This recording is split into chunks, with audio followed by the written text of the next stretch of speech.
बाँचिएला नबाँचिएला म बाँचुला नबाँचुला यो व्यवस्था परिवर्तन होस् भनेर म हरिद्वार गङ्गामा गएर स्नान गरेर गङ्गाको कसम खाएर आएको। यो व्यवस्था परिवर्तन नगरिकन किन म गङ्गामा गएको भन्दाखेरि महाभारत खण्डे उत्तर देशे नेपाल उत्तर नेपाल देशे भन्छ नि, उत्तराखण्डी हिमालय पर्वतबाट जहाँ हाम्रा यहाँ हिमालय पर्वतमा शिवजी बस्नुभएको थियो, पार्वती बस्नुभएको थियो, भगवानहरूको बास थियो, ऋषिमुनिको बास थियो।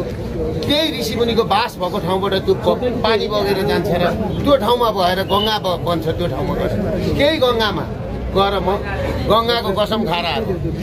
त्यसको लागि म भारत गएर अब यो व्यवस्था परिवर्तन गर्नुपर्छ। अब धेरै भयो भनेर म गङ्गा मातासँग हरिद्वारमा गएर शक्ति माग्न गएको थिएँ। म खास गरी त्यसको लागि आएको। होइन, विशुद्ध धार्मिक हो। धार्मिक सँगसँगै अरू साधारण हुने त भइहाल्यो, तर विशुद्ध धार्मिक हो। तपाईले कुरा चपाएर गर्दै हुनुहुन्छ। नेपालमा आन्दोलनको घोषणा गरेर एकाएक छिमेकी देश भारत जानुभएका यहाँको भ्रमण धार्मिक मात्रै थियो भनेर कसरी बताउनु?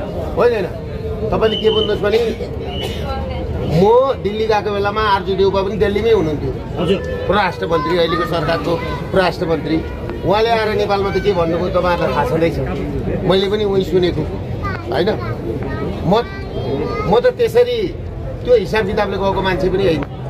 त्यहाँका सरकारी मान्छेसँग मेरो के भन्छ सम्बन्ध त्यस्तो छैन पनि।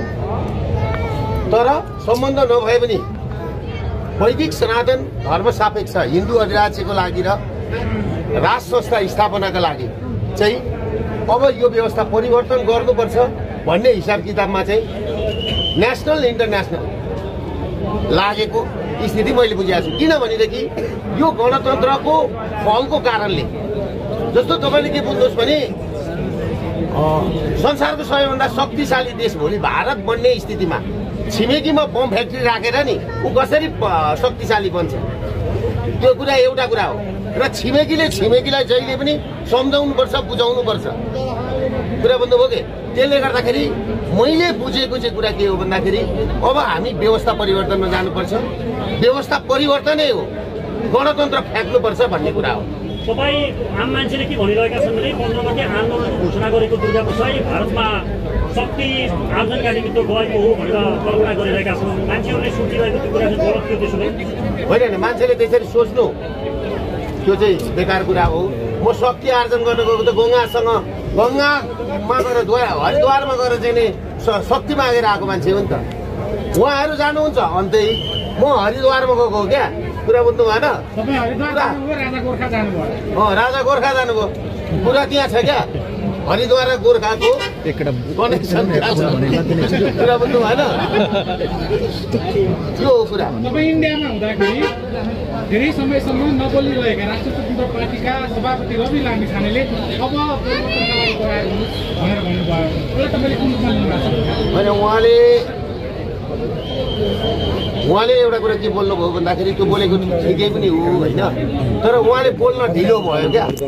उहाँलाई मैले पहिले भनेको थिएँ नि, तपाईँ आउनुहोस् रविजी, तपाईँ व्यवस्था परिवर्तन नगरिकन हुँदैन भन्दा उहाँ नै व्यवस्था परिवर्तन भएको छ, अवस्था परिवर्तन गर्छु भनेर जानुभएको नि। उहाँलाई नै परिवर्तन गर्दै गर्दैन त। मैले त सुरुदेखि भनेको होइन। त्यसले गर्दाखेरि तपाईँले के बुझ्नुहोस् भने यो व्यवस्था परिवर्तन गर्नलाई सबैजना यो महाअभियानको, यो हामीले चलाएको महाअभियान छ नि, जुन राष्ट्र राष्ट्रियता धर्म संस्कृति नागरिक बचाउ महाअभियान हो। यो महाअभियान हो। साना साना यो पार्टीहरू भनेको तपाईँ कित्रा भए, पार्टीको काम छैन। पार्टी त सकियो त। आज गोर्खामा महाराज धिराज बोल्दै गर्दाखेरि महाराज धिराजले कति राम्रो बोल्नुभयो। सबैलाई शान्ति होस्, देश विकास होस्, तपाईँहरूले डराउनु पर्दैन भनेर राम्रोसँगले बोल्नुभयो। त्यही ठाउँमा अस्ति महाराज धिराजले बोल्दाखेरि त्यही ठाउँमा प्रचण्डहरूले के भन्नुभयो, केपी शर्मा ओलीहरूले के भन्नुभयो, कहाँ तरुणीसँग को राजा नाच्यो अरे, कहाँ को राजा कहाँ नाच्यो अरे, प्रचण्ड जस्तो मान्छेहरूले त्यस्तो कुराहरू चाहिँ आफू चाहिँ कोसँग कहिले नाचेको थिएनन्, आफ्ना छोराहरू कोसँग नाचे, आफ्ना छोरीहरू कोसँग नाचे, त्यो होइन। एमाले भित्र के छ, काङ्ग्रेस भित्र के छ होइन। काङ्ग्रेसका नेताहरूले कतिजना रखेल राखेर बसेका छन्, एमालेका नेताले कति रखेल राखेर बसेका छन्, माओवादीका नेताले कति रखेल राखेर बसेका छन्। आउन न, म अम्लामा गनेर दिन्छु। राजा बोल्नु हुँदैन र जवाब दिनु हुँदैन भनेर जे पनि बोल्न मिल्छ, जो पनि बोल्ने बेल्ने रवि लामिछानेले बोल्ने समय आएको त्यसले गर्दाखेरि मैले बोल्ने समय आएको होइन। रवि लामिछानेले अब गणतन्त्र प्रचण्डले ल्याएर केपीओलीले तर खाए जस्तै तपाईँहरूले 2 वर्ष चलाएको अभियानमा लास्टमा रविले राजावादी बनेर तर खाने त होइन जस होइन तपाईँहरूले होइन। यस्तो व्यवस्था परिवर्तन भइसकेपछि नागरिकहरूको यो मेरो कुरा के छ भने त्यो को बोल्दैछ होइन, त्यो को बोल्दैछ पछाडि हाल्नु नहुनु। यस्तो हो क्या, मैले उठाएको मुद्दा भनेको सर्वहारा वर्ग, भुइँ मान्छे, उत्पीडन वर्ग, जो लघुवित्त पीडित छ, सहकारी पीडित छ, ब्याङ्क पीडित छ, ब्ल्याक लिस्टमा परेको छ। आज यो चटारोमा परेर घर खाली भएको छ, विदेश जानु परेको छ। विदेशमा 50 डिग्रीको तातोमा काम गरेर यही देशमा पैसा जुन पठाउँदा पनि त्यो पैसा पनि तस्करहरूले लगेको छ नि। मेरो मुद्दा भनेको आर्थिक मुद्दा हो, कुरा बुझ्नु भएन। यो मुद्दा चाहिँ आजसम्म कसैले पनि उठाएको थिएन। अहिले एकजना यो हवाईजहाजमै आउँदाखेरि एकजना कालु पाण्डे, मेरो पुर्खाहरू पनि कालु पाण्डेको सन्तान हो, तपाईँलाई म सपोर्ट गर्न आएको भनेर एकजनाले मलाई यहाँ दिनुभयो। उहाँ ग्रिसबाट आउनुभएको रहेछ क्या, यो 15 गतेको लागि मलाई दिनुभएको छ।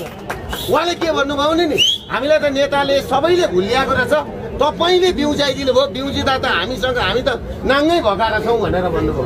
यो अभियानले के गर्यो भने हरेक नागरिकहरूलाई बिउजिन बाध्य बनायो, हरेक नागरिकहरूलाई बुझ्न बाध्य बनायो। म कहाँ छु, मेरो परिवार कहाँ छ। बिउजिँदाखेरि त कसैका छोराछोरी घरमा छैनन्, नाति नातिना घरमा छैन।